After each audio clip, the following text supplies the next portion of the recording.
Today, you will learn how to find ruler in Word document.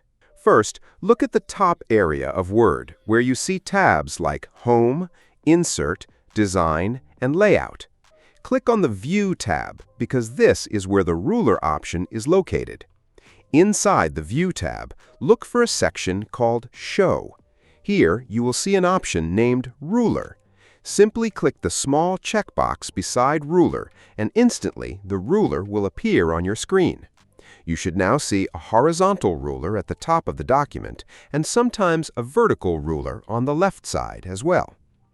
If you only see the top ruler and not the vertical ruler on the left side, do not worry, because that is very common.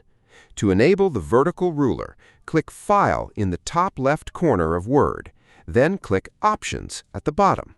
A new settings window will open. Click Advanced from the left side menu. Scroll down until you find the Display section. Here, you will see an option called Show Vertical Ruler in Print Layout View. Check this option and click OK. Now the vertical ruler should appear on the left side of your document. One very useful thing beginners should know is that the ruler only works properly in Print Layout View.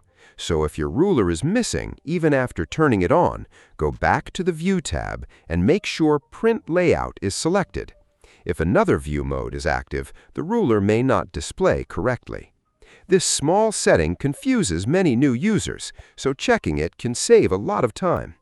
If this video helped you, make sure to like the video and subscribe to the channel.